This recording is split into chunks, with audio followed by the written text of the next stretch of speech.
درود پاک پڑھنے کے بے شمار فضائل و برکات ہیں۔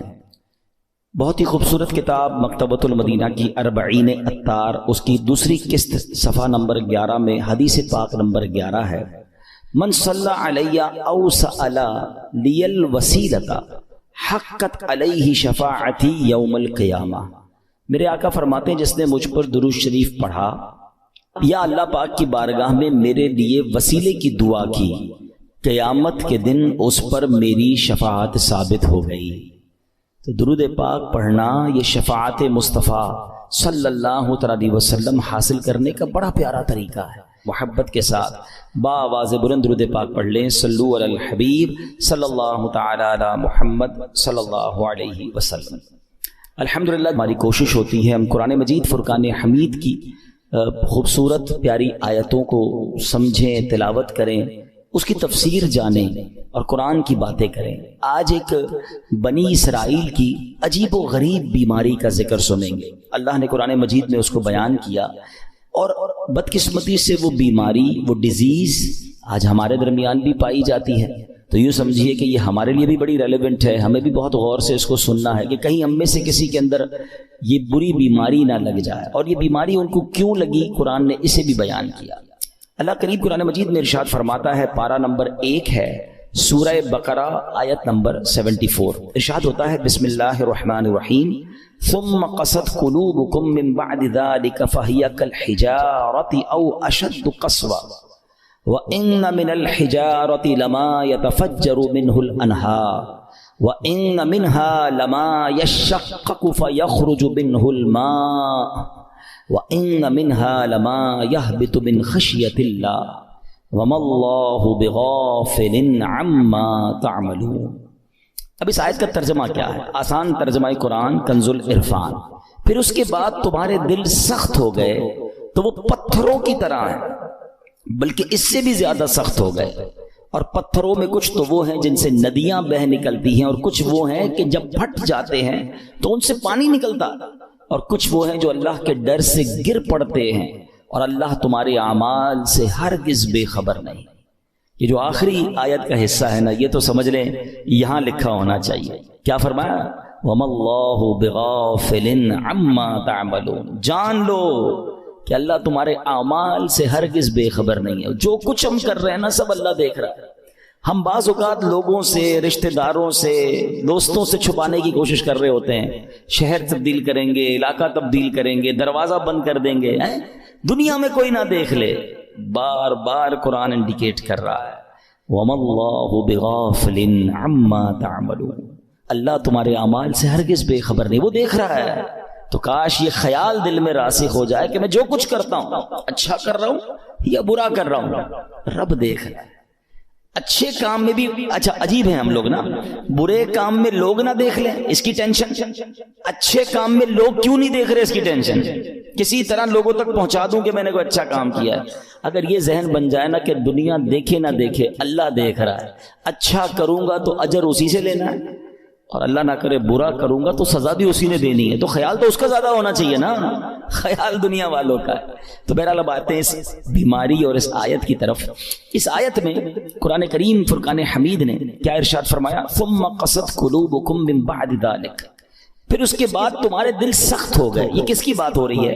بنی اسرائیل کا ذکر ہو رہا ہے۔ ان پر بڑے انعامات ہوئے، بڑی مہربانیاں کی گئی بنی اسرائیل پر، شکر کی بجائے یہ نافرمانی کرتے تھے۔ فرعون سے اللہ نے نجات دی، پھر انہوں نے ناشکری کی، تورات عطا کی، پھر ناشکری کی، بچڑے کی پوجا کی، اللہ نے اس میں توبہ کی توفیق دے دی، پھر ناشکری کی، 70 افراد کو کوہ طور پر بلایا، انہوں نے پھر ناشکری کی، انہیں منو سلوہ عطا کیا، پھر ناشکری کی، انہیں قدرت کی نشانیاں دکھائیں، پھر ناشکری کی۔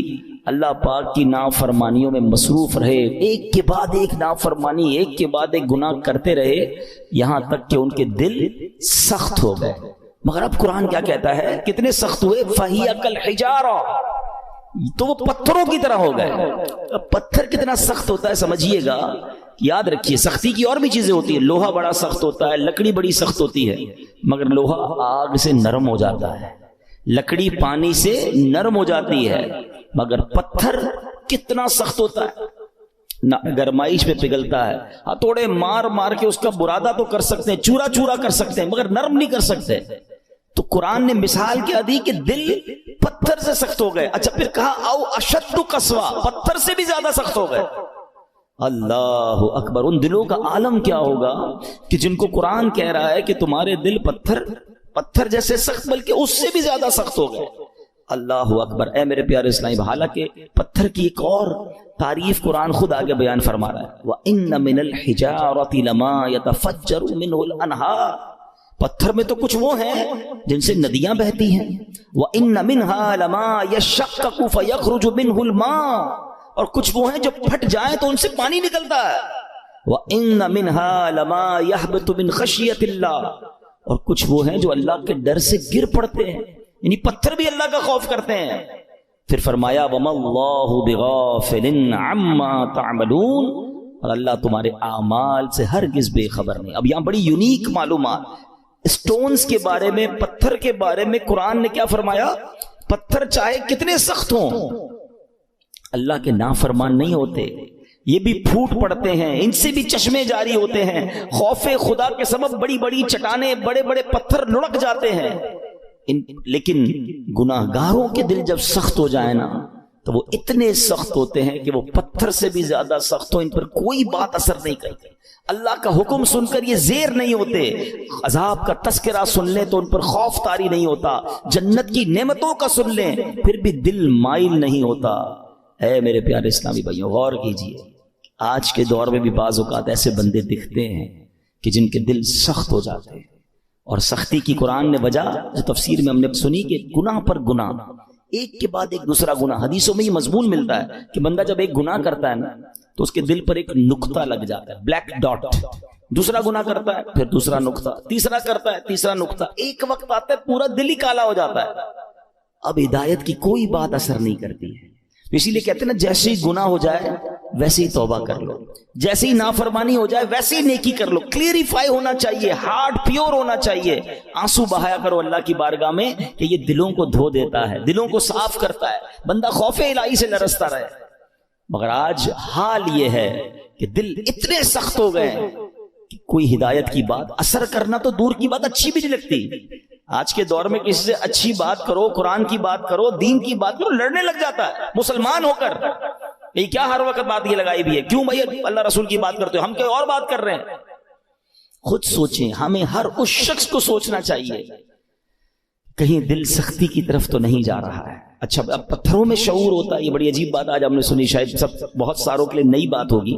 مفتی احمد یار خان نعیمی بہت بڑے مفسر قرآن ہیں, فرماتے ہیں اس سے معلوم ہوا کہ پتھروں میں بھی شعور ہوتا ہے. یہ الگ بات ہے کہ ہمیں ان کے شعور کی خبر نہیں ہوتی. قرآن میں ایک اور جگہ اللہ نے ارشاد فرمایا, اور داؤد کے ساتھ پہاڑوں اور پرندوں کو تابع بنا دیا کہ وہ پہاڑ اور پرندے تسبیح کرتے ہیں. ہاں پرندے تو تسبیح کرتے ہیں, پہاڑ بھی اللہ کی تسبیح کرتے ہیں.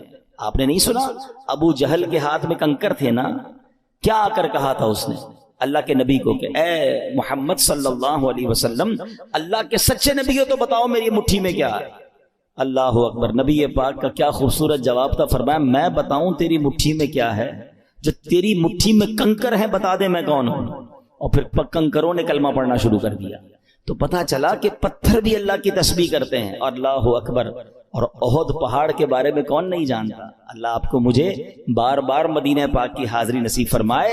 نبی پاک علیہ الصلوۃ والسلام, سبحان اللہ, آقا کے معجزات میں سے یہ معجزات ہے کہ جب نبی پاک مدینہ منورہ میں یا مکہ پاک میں سڑکوں پر کسی کے شاہراہ پر تشریف لے جاتے تو آس پاس کے پتھر نبی پاک کو سلام کیا کرتے.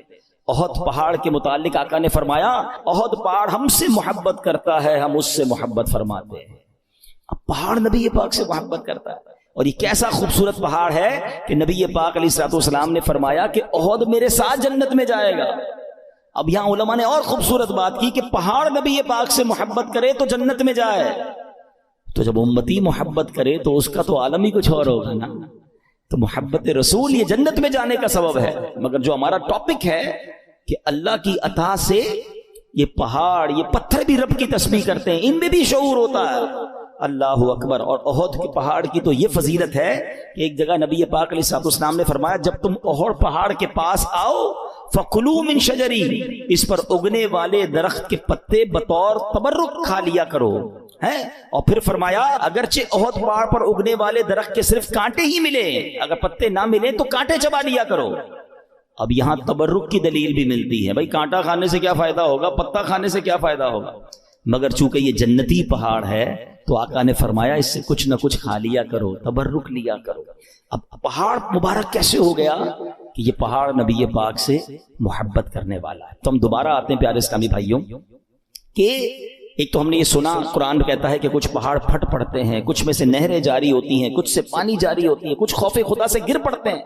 ایک بار امام ابو القاسم کشیری رحمۃ اللہ تعالی لکھتے ہیں کہ اللہ پاک کے ایک نبی کہیں سے گزر رہے تھے، آپ نے ایک چھوٹا سا پتھر دیکھا، مگر اس چھوٹے سے پتھر سے مسلسل پانی بہ رہا تھا۔ آپ بڑے حیران ہوئے، اللہ پاک نے اس پتھر کو بولنے کی طاقت عطا فرمائی، اور پتھر کہتا ہے کہ اے اللہ پاک کے نبی، جب سے میں نے سنا ہے معلوم ہوا ہے کہ جہنم کا ایندھن آدمی اور پتھر ہیں۔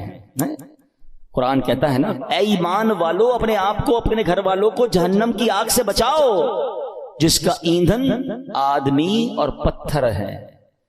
تو ہم آدمیوں پر تو پتہ نہیں اثر ہوا نہیں ہوا، وہ پتھر کہتا ہے جب سے مجھے معلوم ہوا ہے کہ جہنم میں پتھر ڈالے جائیں گے، جب سے میں رو رہا ہوں، جب سے خوف خدا کی حالت سے میری حالت بری ہے، اور یہ جو میرے اندر سے آپ پانی نکلتا دیکھ رہے ہیں یہ خوف خدا کے باعث ہے۔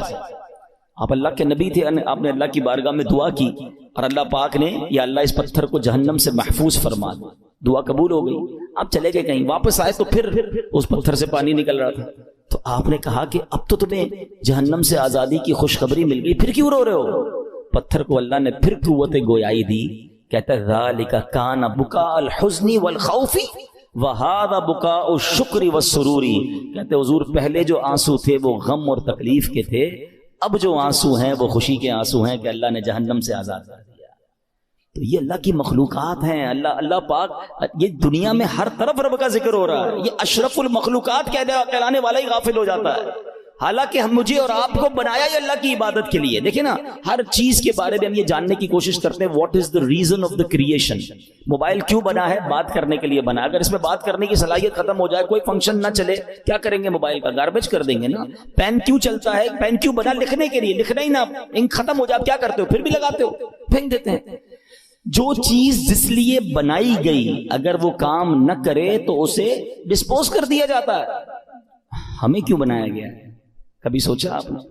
قرآن بتائے گا نا، ہمیں بنایا اللہ نے، تو اللہ ہی فرمائے گا نا کیوں بنایا، واٹ از دا ریزن۔ قرآن میں رب فرماتا ہے وما خلقت الجن والانس الا لیعبدون، ہم نے نہیں بنایا انسان اور جنات کو، بس دیر از اونلی ون ریزن، الا لیعبدون، ہم نے اپنی عبادت کے لیے بنایا۔ یعنی میں اور آپ بنے اللہ کی عبادت کے لیے، کام کچھ اور کر رہے ہیں۔ نمازیں ہماری قضا ہو رہی ہیں، روزے بہت بڑی تعداد میں لوگ نہیں رکھ رہے، اللہ کی عبادت سے دور، حالانکہ بنایا اس لیے گیا ہے۔ اور یہ پتھر کا واقعہ آپ نے سنا کہ یہ اس لیے رو رہا ہے کہ کہیں جہنم میں ڈال نہ دیا جائے۔ کبھی ہمارے آنسو بہے، کبھی ہمیں یہ خیال آیا کہ کہیں مجھے جہنم میں نہ ڈال دیا جائے، کہیں مجھے ایندھن نہ بنا دیا جائے جہنم کا۔ اللہ اکبر۔ اب آئیے بیان میں، جیسے میں نے شروع میں کہا کہ ایک بیماری کا ذکر ہوگا، اللہ اس بیماری سے بچائے، اور وہ بیماری ہے دل کی سختی۔ کیا کہا قرآن نے؟ ثم قست قلوبکم من بعد ذلک فہی کالحجارۃ او اشد قسوہ، پھر اس کے بعد تمہارے دل سخت ہو گئے تو وہ پتھروں کی طرح ہیں، بلکہ ان سے بھی زیادہ ہیں۔ اب دل کتنا اہمیت، کتنا امپورٹنٹ پارٹ ہے ہماری باڈی کا۔ پیارے آقا علیہ الصلوۃ والسلام حدیث پاک میں ایک جگہ ارشاد فرماتے ہیں جسم میں ایک خون کا لوتھڑا ہے، وہ ٹھیک ہو جائے سارا جسم ٹھیک ہو جائے گا، اور جب وہ لوتھڑا بگڑ جائے نا تو سارا جسم بگڑ جاتا ہے۔ اور سن لو، وہ لوتھڑا، وہ پارٹ آف دا باڈی، بدعہ کیا ہے؟ وہ قلب ہے، وہ دل ہے۔ تو دل کا خیال میڈیکلی تو لوگ رکھ رہے ہیں، یار کولیسٹرول نہ ہو جائے، ہارٹ اٹیک نہ ہو جائے، بلڈ پریشر نہ ہو جائے، والوز بند نہ ہو جائیں، وینز کھلی رہیں، بڑا خیال ہے۔ ٹھیک ہے، یہ تو ظاہری اس دل کی کیفیت ہے نا، مگر اگر اس دل میں ایمان ہی نہ ہو، اس دل میں معاذ اللہ سختی آ جائے، ہدایت کی کوئی بات ہی اثر نہ کرے، یہ دل معاذ اللہ غیبت، چغلی، بغض، کینہ، تکبر اور برائیوں کی آماجگاہ بن جائے تو یہ تو برباد کر دے گا نا، ایمان برباد کر دے گا۔ ہمیں جان لینے والے مرض کا ڈر ہے. ہم ڈسکس بھی کرتے ہیں, ڈاکٹر کے پاس بھی جاتے ہیں, ٹیسٹ بھی کراتے ہیں, جناب بتائیں ہارٹ اٹیک نہ ہو, میری باڈی ٹھیک رہے, کتنی ایکسرسائز کرنی ہے. Everybody talk about it. وہ کیوں؟ کہ جان چلی جائے گی نا. مگر مجھے بتاؤ, جان جانا زیادہ خطرناک ہے یا ایمان جانا زیادہ خطرناک ہے؟ جان تو ویسے ہی جانی ہے, آج نہیں تو کل چلی جائے گی, مرنا تو ہے ہی, اس سے تو کوئی نہیں بچ سکتا. مگر ایمان سلامت لے کر قبر میں جانا یہ زیادہ ضروری ہے نا. تو یہ حدیث بھی بتا رہی ہے, قرآن کی آیتیں بھی بتا رہی ہے کہ دل صاف ہونا چاہیے, دل اللہ کی رحمتوں کے نزول کی جگہ ہونی چاہیے. مگر جن کے دل سخت ہو گئے ہیں وہ غور کریں. اب آئیے میرے پیارے اسلامی بھائیوں, حدیث پاک, یہ دل کی سختی سزا کتنی بڑی ہے. اللہ کے نبی علیہ الصلوۃ والسلام فرماتے, ترمذی شریف کی حدیث ہے, ان ابعد الناس من اللہ قلب القاسی, فرماتے سخت دل والا سب سے بڑھ کر اللہ سے دور ہے. Nobody talk about it. کوئی بات ہی نہیں کرتا. ارے دل سخت ہے, یہ دل نرم ہے. اگر دل سخت ہو گیا نا تو پھر اللہ سے سب سے زیادہ دور وہ ہو جائے گا. حضرت مالک بن دینار جیسی عظیم ہستی کا فرمان سنو, فرماتے بندوں کو جو سزائیں دی جاتی ہیں ان میں سب سے بڑی سزا یہ ہے کہ بندے کا دل سخت کر دیا جائے. ہائے نہ نماز میں دل لگے, نہ تلاوت میں دل لگے, نہ دعا میں آنسو بہیں ہیں, نہ ہدایت کی بات اچھی لگے. لوگ نعتیں سن کر رو رہے ہوتے ہیں اور ہم کہتے ہیں بند کرو یار, مزہ نہیں آ رہا. یعنی کوئی اچھی بات دل پر اثر نہیں کر رہی تو چیک کرو کہ یار یہ دل سخت تو نہیں ہو گیا, دروازہ تو بند نہیں ہو گیا. یہ سب سے بڑی سزا ہے. حضرت مالک بن دینار کہتے ہیں بندے کو جو سب سے بڑی سزا دی جاتی ہے وہ اس کا دل سخت ہو جاتا ہے. کسی مسلمان کو تکلیف میں دیکھ کر ہمیں تکلیف محسوس کیوں نہیں ہو رہی ہے؟ کوئی بیچارہ غریب پریشان ہے, اس کو دیکھ کر مجھے فیل کیوں نہیں ہو رہا؟ اگر ہو رہا ہے اللہ کا شکر ادا کریں. اگر مسجد میں آنے کو جی چاہتا ہے اللہ کا شکر ادا کریں, اور مسجد میں آ کر بھاگنے کو جی چاہتا ہے, there is something wrong in your heart. اس سے بڑھ کر رحمتوں والی جگہ کون سی ہے؟ ہونا کیا چاہیے؟ اللہ کے گھر میں آؤ تو پیس, سکون, مزہ آ جائے. مگر کچھ لوگ مسجد میں آ کر بھی بے چین, آخر میں آئیں گے سب سے پہلے جانے کی کریں گے. خود سوچئے کیوں مجھے بے چینی ہوتی ہے؟ موبائل پر گھنٹوں بیٹھ جاؤں گا, دوست کے ساتھ چائے پینے گھنٹوں بیٹھ جاؤں گا, اللہ کے گھر میں مجھے تکلیف کیوں ہو رہی ہوتی ہے؟ جب تک بیماری کو ڈائگنوس نہیں کریں گے نا پھر حل نہیں ہوگا. آج میں آپ کو علاج بھی بتاؤں گا. اب آئیے دل کی سختی کے اسباب, واٹ از دا ریزن. نبی پاک علیہ الصلوۃ والسلام فرماتے ہیں ذکر اللہ کے علاوہ زیادہ کلام نہ کرو, بے شک زیادہ باتیں کرنا دل کو سخت کر دیتا ہے. یہ بہت جو بولتے رہتے ہیں نا, بہت بولتے رہتے ہیں, زیادہ باتیں نہیں, قلیل الکلام. اللہ کا ذکر کریں, تلاوت کریں, کم بولیں, کیونکہ زیادہ بولنے والا غلطیاں بھی زیادہ کرتا ہے نا. جھوٹ بھی نکل جائے گا, غیبت بھی نکل جائے گی, دل آزاری بھی ہو جائے گی, معاذ اللہ احساس نہیں ہوگا, علم نہیں ہوگا تو کلمہ کفر بھی نکل جائے گا. کم بولیں, سوچ کے بولیں. ایک جملہ سنا ہوگا آپ نے, پہلے تولو بعد میں بولو. ہم بول کے تول رہے ہوتے ہیں, پھر پچھتا رہے ہوتے ہیں, یار نہیں بولنا تھا, یار کیا بول دیا, یار مسئلہ ہو گیا, جھگڑا ہو. پہلے سوچ لیتے ہیں نا. آپ کے کسی بھی باڈی پارٹ کے گرد گارڈ نہیں بٹھائے گئے. یہ زبان ہے جس کو 32 گارڈ کا پہرا دیا گیا ہے. 32 دانت کے پیچھے زبان ہے نا. مگر جب یہ چلتی ہے سارے گارڈز پیچھے چھوڑ کر کسی کا دل توڑتی ہے, کسی کا سر پھوڑتی ہے, کسی کے خاندان برباد کر دیتی ہے. سوچئے, زیادہ بولنا دل کو سخت کر دیتا ہے. یوں ہی زیادہ ہنسنے سے بھی دل سخت ہو جاتا ہے. حدیث پاک میں ہے ان کثرت الضحک تمیت القلب, بے شک زیادہ ہنسنا دل کو مردہ کر دیتا ہے. ہر وقت ہنسی مذاق, کچھ لوگ ہوتے ہیں جن کا کام یہی ہوتا ہے, ہر وقت نہیں ہوتا. کبھی کبھی مزاح کرنا اور ہے, مگر ہنسی مذاق میں بھی دل آزاری کی اجازت نہیں ہے نا. آپ مسکرانے والی بات کریں, اچھی بات ہے, لیکن ہر وقت ایک ہی کام میں لگے ہوئے ہیں اور پھر جھوٹ بول بول کے ہنسا رہے ہیں, یہ دل کو مردہ کر دیتا ہے. اچھا, پھر زیادہ کھانا, بالخصوص حرام حلال کی پرواہ کیے بغیر کھاتے چلے جانا, یہ بھی دل کو مردہ کر دیتا ہے. تو اللہ کرے کہ یہ بھی ہمیں سمجھ آ جائے. آپ جب بھی دیکھ لیں آپ زیادہ کھائیں گے, آپ کو عبادت کو جی نہیں چاہے گا, آپ کو نیند آنے لگے گی, سستی ہو جائے گی. رمضانوں میں لوگ زیادہ عبادت کرتے ہیں, جو کم کھاتے ہیں آپ دیکھیں وہ عبادت زیادہ کر رہے ہوں. تو کم کھانا, اور حرام سے تو پہلے ہی بچنا ہے, حلال ہی کھانا ہے. اور دل کو سب سے زیادہ جو نقصان دینے والی چیز ہے نا, موسٹ ڈینجرس, وہ ہے گناہ. گناہ کا جو سائیڈ ایفیکٹ ہے نا, جو گناہ چھوٹا ہو یا بڑا, جتنا بڑا گناہ ہوگا وہ اتنا دل کو افیکٹ کرے گا, مگر ہر گناہ دل کو ڈیمیج ضرور کرتا ہے. اس میں روحانیت کم کرتا ہے, اس کے اندر یوں سمجھیے برائی, جیسے جیسے برا ہوتا برائی کرتا جائے گا, پھر کچھ لوگوں کی کنٹینیو عادت ہوتی ہے برائی کی, وہ دل کو سخت کر دیتی ہے. تو اے میرے پیارے اسلامی بھائیوں, قرآن کیا کہتا ہے, بل ران علی قلوبہم ما کانوا یکسبون، بلکہ ان کے کمائے ہوئے اعمال نے ان کے دلوں پر زنگ چڑھا دیا۔ قرآن کہہ رہا ہے زنگ چڑھ جاتا ہے، اپنے ہی اعمال جو ہیں برے اعمال دلوں پر زنگ چڑھا دیتے ہیں۔ اب یہ تو ہو رہا ہے، ہم تو کر رہے ہیں، اب حل کیا ہے؟ دل صاف کیسے ہوگا، دل نرم کیسے ہوگا؟ آئیے آج اس کا نسخہ بھی لے لیجیے، اور وہ بھی انشاءاللہ حدیث پاک سے ہی پیش کروں گا۔ اللہ کے نبی علیہ الصلوۃ والسلام فرماتے ہیں کہ بے شک جیسے لوہے پر زنگ چڑھتا ہے ایسے ہی دل بھی زنگ آلود ہو جاتے ہیں۔ عرض کی گئی یا رسول اللہ صلی اللہ تعالی علیہ وسلم دل کے زنگ کا علاج کیا ہے؟ ارشاد فرمایا موت کو کثرت سے یاد کرنا اور ذکر اللہ کی کثرت کرنا۔ اللہ کا ذکر یہ دل کا زنگ دور کرتا ہے، تلاوت قرآن یہ دل کا زنگ دور۔ آپ کو کبھی کبھی مزہ نہیں آئے گا، یہ بھی میں آپ کو بتا دیتا ہوں، پہلے سے بتا دیتا ہوں کہ جس کے دل میں پرابلم ہوتی ہے نا، وہ جیسے ہی ذکر اللہ کرے گا اس کو نیند آنے لگے گی، تلاوت کرے گا بوریت شروع ہو جائے گی، مسجد میں آئے گا ٹینشن شروع ہو جائے گی۔ اب آپ کو میں ایک فارمولا دے دیتا ہوں، پہلے ذہن بنا لے کہ مجھے دل صاف کرنا ہے، مجھے گناہوں کا یہ زنگ اتارنا ہے، مجھے اللہ کی معرفت اپنے دل میں چاہیے۔ تو اب حل کیا ہوگا؟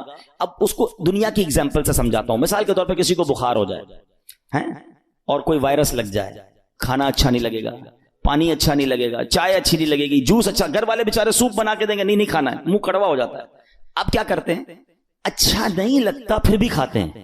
آپ کو یہ پتا ہے بیک آف دا مائنڈ کہ تھوڑے دنوں کی بات ہے، بلکہ فیملی اچھی نہیں لگتی، بچے اچھے نہیں لگتے، جب بندہ بیمار ہوتا ہے تو ہم بچوں کو گھر سے تو نہیں نکال دیتے، ہمیں پتا ہے طبیعت میری خراب ہے۔ تھوڑے دن کے بعد جیسے ہی بیماری ہٹے گی کھانا بھی اچھا لگے گا، بچے بھی اچھے لگیں گے، ماحول سارا ٹھیک ہو جائے گا۔ پرابلم میرے اندر ہے، ہم کنٹینیو کھاتے ہیں۔ بالکل اسی طرح جب آپ کو ذکر الہی میں مزہ نہ آئے، تلاوت میں لطف نہ آئے، درود پاک میں وہ جو چاشنی ہے نہیں مل رہی، سجدوں کی لذت نہیں مل رہی، بھاگ نہیں جانا مسجد چھوڑ کے، عبادت کرنا چھوڑ نہ دیں، تسبیح رکھ مت دیجیے گا۔ یہ بیماری ہے جو آپ کو نہیں کرنے دے رہی، آپ کنٹینیو کرتے رہیں، ایک وقت آئے گا دل کا زنگ دور ہوگا، ہر ذکر الہی آپ کو مزہ دینے لگے گا، ہر سجدے میں آپ کو معرفت ملنے لگے گی، ہر تلاوت کا ذوق آپ کو ملتا رہے گا، آپ دعا کے لیے ہاتھ اٹھائیں گے، آپ کے آنسو بہنا شروع ہو جائیں گے، کیونکہ اس ٹائم تک آپ کو یہ کرنا پڑے گا تاکہ یہ دل کا زنگ دور ہو جائے۔ اور جب اللہ کے نبی نے فرما دیا ہے کہ موت کو کثرت سے یاد کرنا اور ذکر الہی دلوں کے زنگ کو دور کرتا ہے، ایک اور پرابلم یہ ہے ہم موت بلائے بیٹھے ہیں، ہمارے سامنے جنازے اٹھ رہے ہیں، ہمارے سامنے لوگ دنیا سے جا رہے ہیں، ہم قبرستان جاتے ہیں وہاں بھی لوگ فون پہ مستی مذاق کر رہے ہوتے ہیں۔ ارے پہلے کا دور کیسا تھا، جب جنازہ ہوتا تھا نا میت کے رشتہ دار کو ڈھونڈنا مشکل ہو جاتا تھا، لوگ کہتے کیسے ڈھونڈے، سارے ہی رو رہے ہیں۔ اور سب کیوں روتے تھے؟ ان کو میت سے اتنا پیار نہیں ہوتا تھا، سب کو اپنی موت یاد آتی تھی، وہ قبرستان دیکھ کر سمجھ جاتے تھے کہ ہم نے جانا ہے، مگر ہم موت بھلائے بیٹھے ہیں۔ کبھی کبھی ان چیزوں کو یاد کرنا چاہیے۔ آگے سنیے، ایک مرتبہ ایک عورت بی بی عائشہ صدیقہ رضی اللہ تعالیٰ عنہا کی خدمت میں حاضر ہوئی، دل کی سختی کی شکایت کی۔ حضرت عائشہ نے فرمایا اکثری من ذکر الموت، موت کو کثرت سے یاد کرو۔ چند دن کے بعد وہ عورت آئی اور بی بی عائشہ کا شکریہ ادا کرتی ہیں، کہتی ہیں جب سے میں نے موت کو یاد کرنا شروع کیا یہ بات رنگ لائی ہے، میری دل کی سختی دور ہو گئی ہے۔ تو کاش ہمیں یاد آئے، کبھی کبھی ویسے ہی قبرستان چکر لگا لیا کریں، دعا پڑھنے چلے جائیں، اندازہ ہو کہ دیکھو کون کون چلا گیا، کسی کا بڑا محل تھا، کسی کا ڈیفنس میں بنگلہ تھا، ڈیفنس کے قبرستان ہی چلے جائیں تو ڈیفنس میں رہنے والے وہاں تدفین ہے نا۔ ایک اور چیز سمجھا کریں آپ، دنیا میں اور آپ ایک سیکوینس کے ذریعے آئے، پہلے میرے دادا آئے، پھر میرے والد آئے، پھر میں آیا، پھر میرے بچے آئے، پھر ان کے بچے، یہ سیکوینس ہے نا۔ دنیا سے جانے کی یہ سیکوینس ضروری نہیں ہے، ایسا نہیں ہو کہ دادا ہی پہلے جائیں گے، ابو ہی بعد میں جائیں گے، پھر میں جاؤں گا، نہیں، دادا دنیا میں ہوتا ہے پوتا چلا جاتا ہے، والد ہوتا ہے جوان بیٹا چلا جاتا ہے۔ آپ نے نہیں دیکھا قبرستان جائیں نا، 15 سال کے بچے کی بھی قبر ملے گی، 5 سال کے بچے کی قبر بھی ملے گی، 75 سال کے بوڑھے کی قبر بھی ملے گی۔ اٹ مینز میں بھی کبھی بھی جا سکتا ہوں۔ اچھا، ہم میں سے کئیوں کو قبرستان کی دعا یاد ہوگی، کتنی میننگ فل دعا ہے، مگر سمجھے تو نا کیا دعا ہے؟ السلام علیکم یا اہل القبور یغفر اللہ لنا ولکم وانتم سلفنا ونحن بالاثر۔ مشکات شریف حدیث کی دعا ہے، پیارے آقا یہ دعا کیا کرتے۔ معنی کیا ہے؟ السلام علیکم یا اہل القبور، اے قبر والو تم پر سلامتی ہو۔ پھر کیا فرمایا؟ یغفر اللہ لنا ولکم، اللہ تمہاری اور ہماری مغفرت فرمائے۔ مگر جو اگلا جملہ ہے نا، انتم سلفنا ونحن بالاثر، تم پہلے چلے گئے ہو، ہم بعد میں آنے والے ہیں۔ کاش یہ بات سمجھ آ جائے کہ میرا ٹھکانہ وہی ہے، جانا ادھر ہی ہے، کون سی ترم خانی کام آئے گی، کون سا جاہو جلال کام آئے گا، کون سے پیسے کام آئیں گے، کون سی پراپرٹی کام آئے گی، سب کچھ ادھر رہ جائے گا۔ اعمال کام آئیں گے. 2 گز کی قبر ہے, اربوں پتی کو بھی لٹھے کا کفن ہے, اور فٹ پاتھ پر مرنے والے کو بھی وہی کفن ہے. یہ میرا لباس ہوگا, یہ میری قبر ہوگی. تو موت کو کثرت سے یاد کرنا یہ دل کو نرم کر دیتا ہے, یہ اس دل کی سختی کو دور کرتا ہے. اللہ اکبر. اے میرے پیارے اسلامی بھائیو, اسی طرح اللہ والوں کی جو نگاہ ہوتی ہے نا, ہاں وہ کہتے ہیں نا, یک زبانہ صحبت با اولیاء بہتر اسد سالہ طاعت بیریا. سینکڑوں سال کی بے ریا عبادت ایک طرف, کسی ولی کامل کی صحبت ایک طرف. اللہ والوں کی صحبت میں بیٹھے, ان کی نگاہ سے, ان کی صحبت سے دل کا زنگ اتر جاتا ہے. ہاں اسی طرح علماء کہتے ہیں اللہ والوں کی دشمنی جو ہے نا, کسی اللہ والے کی گستاخی, چاہے گناہ تھوڑا تھوڑا کر کے دل سخت کرتا ہے, یہ وہ گناہ ہے جو ڈائریکٹ دل کو سخت کر دیتا ہے, دل بالکل مردہ ہو جاتا ہے جو اللہ کے ولی سے دشمنی کرتا ہے.